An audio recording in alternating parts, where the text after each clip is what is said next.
bom dia pessoal, vamos começar a nossa aula de hoje comprometido. E hoje eu quero falar com vocês, em primeiro lugar, para quem que é essa aula, para quem que é essa live. Para quem já advoga, para quem quer advogar, para quem gosta da área trabalhista, para quem não conhece ainda a área trabalhista e quer entrar em uma das áreas mais rentáveis e mais lucrativas do direito, que são as ações trabalhistas. Agora, todas as ações são boas? Não. Não são todas as ações que são boas. Eu preciso saber identificar quais ações eu realmente tenho chance de ganhar e de obter lucro com essas ações. Uma das ações que eu mais gosto de fazer é a ação trabalhista com reconhecimento de vínculo. Porque nessas ações aqui, ela vai trazer uma série de pedidos, um enumerado de pedidos que o cliente com certeza vai ter direito e ele não recebia por trabalhar sem vínculo empregatício. O que é trabalhar sem vínculo empregatício? É uma pessoa que trabalha atendendo aqueles 4 requisitos que a gente já sabe, mas eu vou colocar aqui, né, que são subordinação, pessoalidade, onerosidade e não eventualidade. Esses são os requisitos para a gente reconhecer o vínculo empregatício. Então eu tenho que ter esses requisitos para que o vínculo empregatício seja configurado. Se faltar um desses requisitos, se eu não tiver qualquer um desses vínculos aqui, desses requisitos aqui, eu não tenho reconhecimento do vínculo empregatício. Então, se eu estou atuando pelo lado do reclamante, se eu sou advogado contratado pelo reclamante, eu tenho que provar isso aqui: subordinação, pessoalidade, onerosidade e não eventualidade. Você quer ver um negócio interessante? Um tempo atrás eu tive um cliente aqui no escritório que me falou o seguinte: doutor, eu trabalhei por 3 anos numa chácara, tomando conta dessa chácara, e eu não recebia salário. E agora eu quero reconhecer o vínculo, porque eu morava na chácara e trabalhava na chácara também, por 3 anos. Só que eu não recebi nem um mês de salário. Eu quero todos os salários desses 36 meses. Essa ação vai dar certo? Sim ou não? O que vocês acham? Eu já respondo para você que é internauta que está assistindo. Não dá certo. Por que não dá certo? Porque falta um requisito. Qual requisito? Onerosidade. Os outros ele cumpre, ele tinha subordinação, ele tinha pessoalidade, ou seja, ele cumpria a ordem, tinha pessoalidade, era ele mesmo que fazia a limpeza da chácara, ele tinha não eventualidade, porque ele trabalhava todos os dias, mas ele não tinha um requisito aqui, ó, onerosidade, ele não recebia salário. Então, provavelmente, isso foi um combinado de uma outra questão. Olha, você mora na chácara, trabalha onde você quiser, ou é aposentado, ou alguma coisa nesse sentido, e como forma de pagamento de aluguel, provavelmente, você vai trabalhar aqui, limpando aí o mato, tomando conta, fazendo o serviço de caseiro, entre aspas. Só que essa ação, ela é muito difícil dela vingar. Por quê? Porque falta um desses requisitos aqui. Tá vendo? Então, aparentemente é uma ação boa, mas é uma ação que ela não vinga no judiciário. Então, se eu estou pelo lado da empresa, eu preciso quebrar isso aqui. Se eu estou fazendo uma defesa pelo lado da empresa, para quem não sabe, aqui no nosso escritório a gente atende tanto reclamante quanto reclamada, e nós temos essas questões. Eu tenho que estar atento. Se a ação fala de reconhecimento de vínculo, eu preciso estar atento se está preenchendo todos esses requisitos aqui. Se faltar um desses requisitos, não vai dar certo. Então eu tenho o ataque quando eu entro com a ação, e eu tenho a forma de defesa. A primeira coisa, eu vou observar isso aqui. Nós já tivemos uma ação interessante também, que eu estava fazendo uma defesa por uma empresa, que o cidadão trabalhava nessa empresa, trabalhou por 3 ou 4 anos fazendo um serviço de vigilante. Só que quando ele faltava, ele mandava o sobrinho dele para ficar no lugar dele. Então veja bem, ele tinha subordinação? Tinha, porque ele era vigilante. Ele tinha onerosidade? Tinha, porque ele recebia mensalmente o salário. Ele tinha não eventualidade? Tinha, porque ele estava direto lá. O que é eventualidade? É uma coisa que eu presto um serviço hoje, eu vou lá, é o avulso, é o freelance, aí o mês que vem, daqui 2, 3 meses eu volto novamente. Não se caracteriza como vínculo empregatício nessa questão. Mas aqui eu não tinha o requisito da pessoalidade, nesse outro exemplo que eu dei aqui.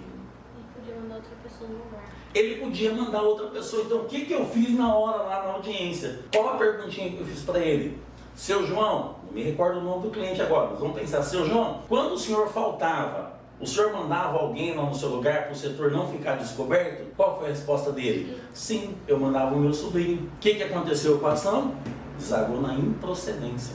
Por quê? Porque quebrou um dos requisitos aqui. Então eu tenho 4 anos de trabalho, perdidos por uma pergunta e por uma resposta. Então, quando eu vou fazer a entrevista, eu já preciso entender bem qual era a situação, qual era a dinâmica do trabalho, porque senão eu fico trabalhando numa coisa que depois não vai dar em nada.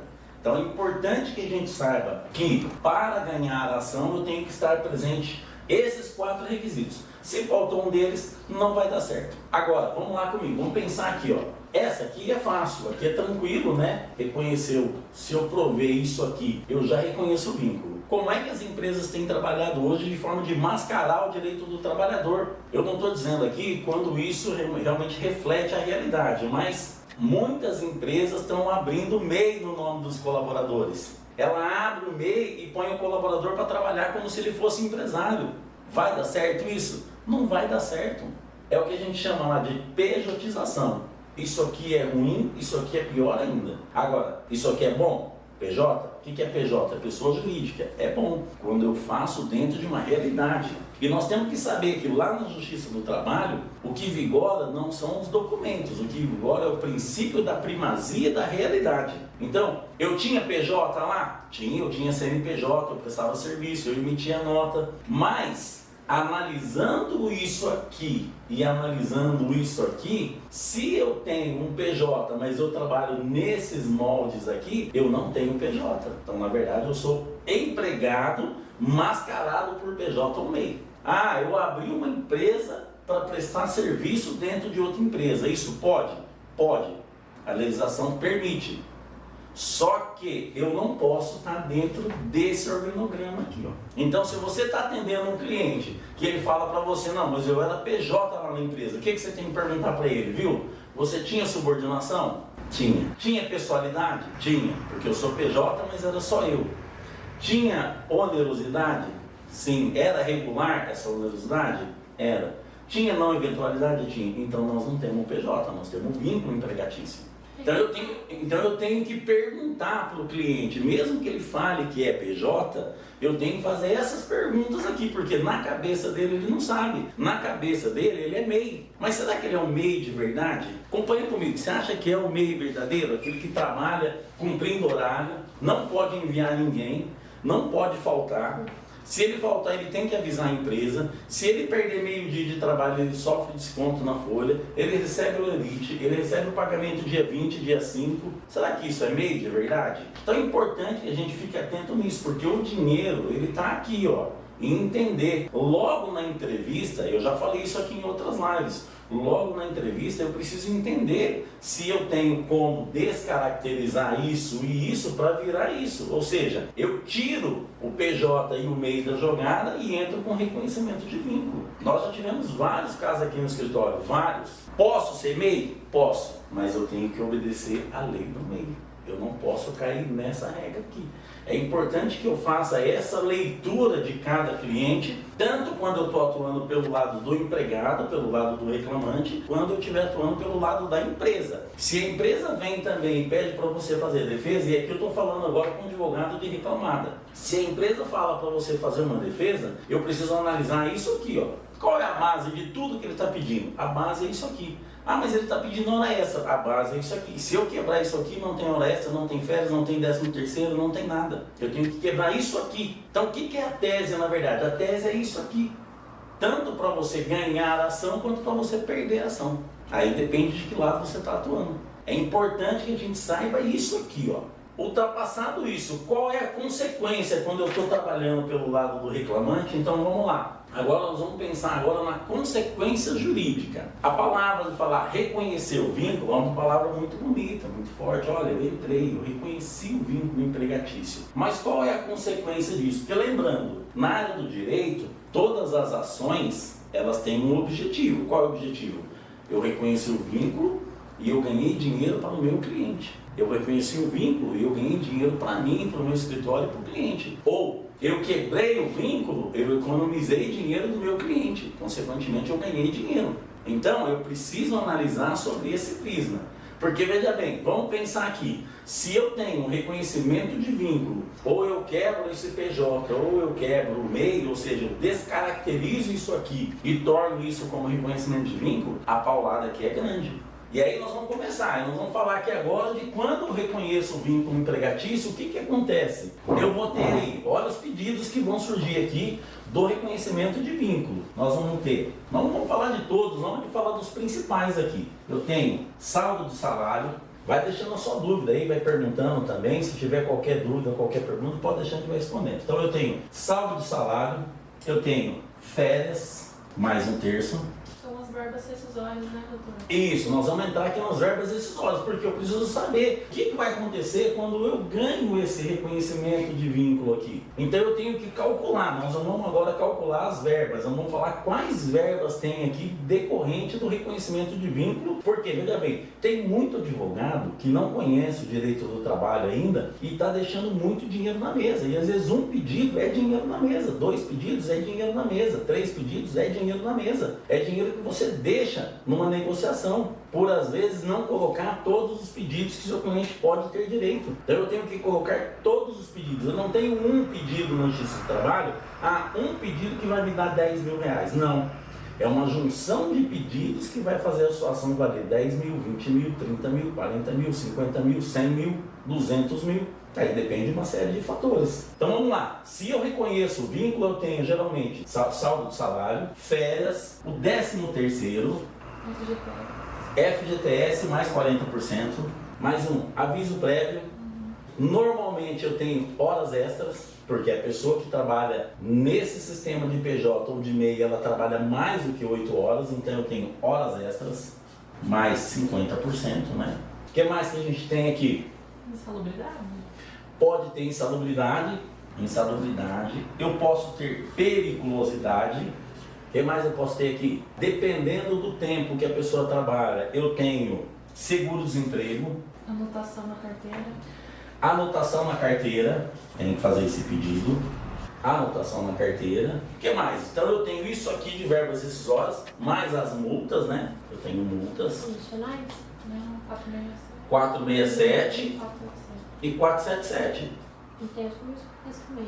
Depois nós vamos entrar aqui ainda. Então, ó, eu tenho, olha, 1, 2, 3, 4, 5, 6, 7, 8, 9, 10, 11 pedidos aqui nessa primeira fase. Fora alguns que a gente não está lembrando. Isso aqui eu estou lembrando agora aqui que são os principais. Mas aí, isso, vai entrando danos morais, danos materiais e outras coisas. Depois, além disso, tem mais coisa ainda. Nós temos aqui que analisar a convenção coletiva. Então nós vamos analisar a CCT, Convenção Coletiva da Categoria do Trabalhador. Eu pego essa convenção e analiso quais os direitos que ele pode ter, que estão lá na convenção, que ainda eu não fiz o pedido aqui. Vale alimentação. Geralmente eu tenho vale alimentação, vale refeição, multas normativas. Dependendo do tempo também, quando tem os reajustes salariais, né? Reajuste salarial. Às vezes a base salarial também está ativa. Base salarial, às vezes o cara está aqui e ele ganha, já aconteceu um caso nosso aqui, recente inclusive, a pessoa está ganhando R$ 1.700, mas na convenção fala que é R$ 2.100, então eu tenho uma diferença já de R$ 400 para cobrar todo mês, que eu não tenho aqui, eu tenho que analisar aqui. Então eu tenho o reajuste salarial, muitas vezes eu tenho diferença salarial e por aí vai. Então olha, analisa comigo aqui. De uma forma rápida, nós estamos falando já aqui, olha quantos pedidos, 1, 2, 3, 4, 16, 17 pedidos numa ação.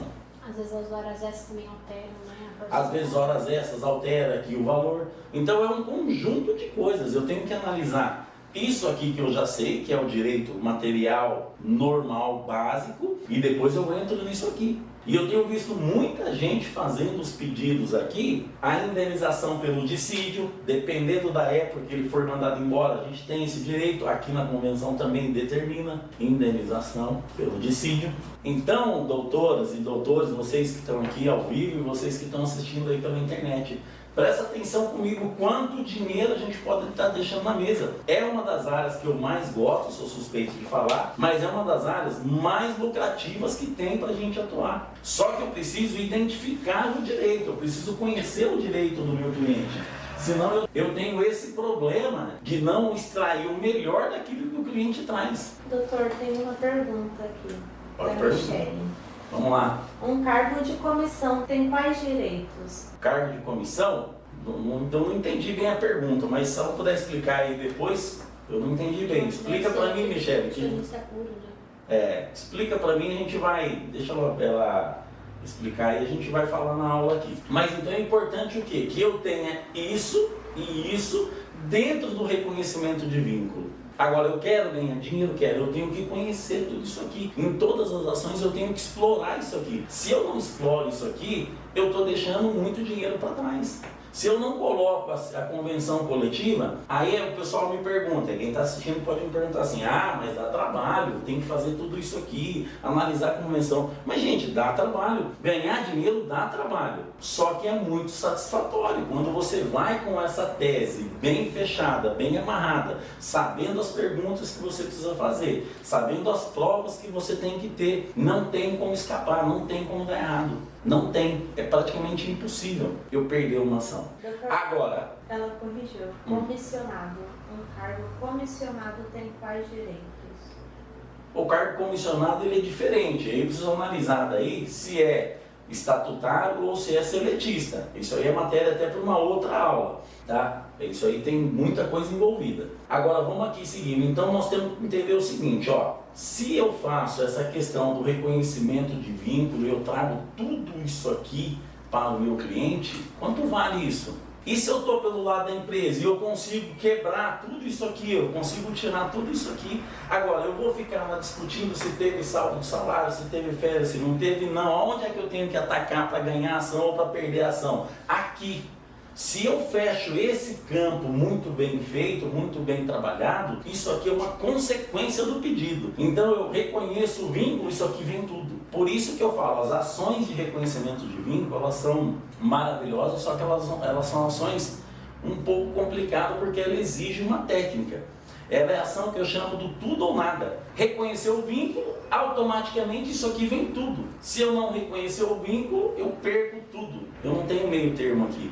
Não tem como eu não reconhecer o vínculo e ganhar horas extras. Não tem como eu não reconhecer o vínculo e ganhar férias 13º. Ou vem tudo, ou vem nada.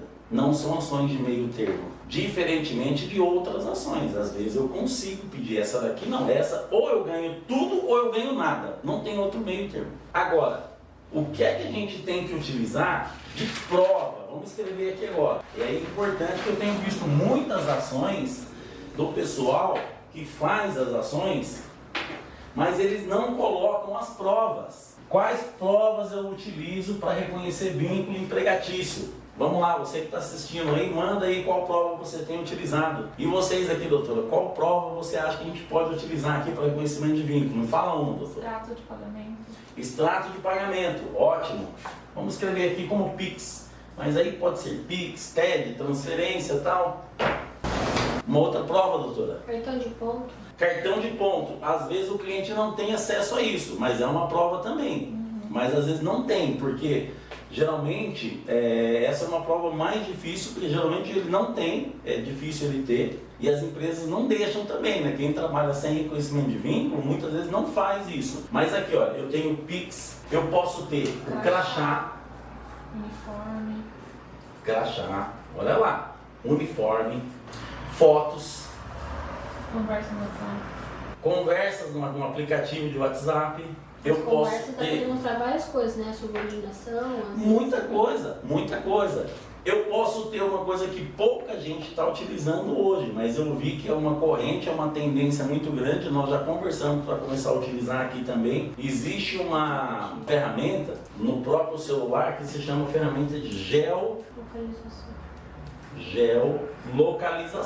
Os tribunais já têm entendido que isso aqui é possível. A geolocalização, ela mostra o dia, o horário e o lugar que a pessoa estava. Então muitas vezes eu não tenho isso, mas eu tenho isso. Eu consigo fazer prova através disso aqui, ó. E a empresa, ela se vê em saia justa, porque quando fala que o cliente nunca nem pisou lá e eu junto essa geolocalização, como é que faz? Eu tenho um problema. Então nós temos aqui, ó, prova simples, que eu vejo que muita gente não junta. Nós já pegamos várias defesas aqui de empresas que pagavam o reclamante por PIX, e o advogado do reclamante ou o advogado do autor não junta esses documentos aqui. Isso aqui já é prova. É prova cabal? Não é prova cabal, mas já é um indício muito forte de que ele trabalhava lá. Então eu tenho um Pix aqui, eu já ganhei a ação? Não, eu tenho que juntar várias coisas, eu preciso entender várias situações. Não é só uma coisa e não é só outra, são várias coisas aqui. Pode falar. Tem uma pergunta também, doutor. Eu tenho o costume de me enviar e-mail no meu particular como cartão de ponto, todos os dias quando inicio e finalizo o expediente. Vale como prova? Sim, com certeza. Com certeza. Tá? Com certeza. Quem trabalha que não tem o vínculo reconhecido também tem que ter as suas provas, porque senão depois provavelmente você vai ter dificuldade em reconhecer esse vínculo. Geralmente a pessoa que está trabalhando, quando ela está inserida num ambiente de trabalho que ali ela conversa com várias pessoas e ela fala, se precisar de testemunho você vai? Eu vou. Outra fala, eu vou. Outra fala, eu vou. Só que quando chega no dia da audiência não aparece ninguém. E aqui eu falo com o advogado do reclamante, e você que tem o seu advogado aí também, fica muito esperto, porque se ele não juntar as provas corretas, você perde a sua ação. E tem muitos advogados que não juntam. Eu não sei se desconhece, eu não sei se não sabe. Pode falar. E de quem é o ônus para reconhecimento de vínculo? Nós vamos chegar lá agora. Então presta atenção, ó. Então eu tenho algumas provas aqui, certo? Crachá, fotos, vídeos, fotos da internet, Facebook, Instagram, postagens no site da empresa, postagens no Instagram da empresa. Então assim, nós temos vários meios de provas. Eu preciso às vezes parar e pensar um pouco para sair também do trivial, porque às vezes a gente fica às vezes só no Pix e só no crachá. E eu tenho várias outras formas. Então eu tenho que parar e estudar cada caso é um caso. Depender só de testemunha? Pode, mas é muito difícil. Se chegar no dia lá você não tiver testemunha, provavelmente você vai perder a ação. E perdeu a ação, você perdeu tempo, você perdeu dinheiro e não foi para lugar nenhum. Nem saiu do A para o ponto B, nem do ponto B para o A e não foi para lado nenhum. Só perdeu tempo. Só patinou, só derrapou. É importante que a gente saiba isso. Então eu tenho que juntar todas as provas que eu tenho e fazer todos os pedidos aqui, ó. Então eu junto as provas e faço os pedidos. Quais pedidos, gente? Está aqui, ó. Eu coloquei, salva aí, anota aí. Então eu tenho que fazer isso. Se eu não fizer dessa maneira, eu estou deixando dinheiro na mesa, eu estou perdendo dinheiro. É importante saber disso, porque a gente trabalha para ganhar. O cliente procura o advogado para ganhar a ação. E o advogado vai e não junta a documentação correta, o negócio não dá certo, todo mundo fica insatisfeito, tá? Então eu juntei as provas. Aí pode ser e-mail, pode ser conversa, pode ser várias situações. De quem é o ônus de prova? E aqui eu quero falar com o advogado do reclamante e advogado da reclamada. Ou seja, quando eu falo em ônus de prova, o que eu estou dizendo sobre isso? Quem é que tem que provar a relação de emprego? Quem é que tem que provar o início da contratação, o término da contratação, o salário que foi combinado, os serviços que foram realizados na empresa? Na justiça é o seguinte, gente, na justiça do trabalho funciona assim. Artigo, eu vou colocar até o artigo aqui, porque isso aqui é importante que vocês saibam na ponta da língua. 818. É o melhor, ótimo. 818 da CLT. Todo advogado trabalhista tem que conhecer esse artigo aqui na ponta da língua. Artigo 818, inciso 1 e 2. Eu tenho que conhecer isso aqui na ponta da língua. O que é que diz esse artigo? Ele diz o seguinte, mais ou menos assim, que quem é que tem que provar é quem fez a alegação. Então, se eu falo que eu trabalhei no supermercado do seu Zé durante 2 anos, eu é que tenho que provar que de fato eu trabalhei. E como é que eu faço essa prova daí?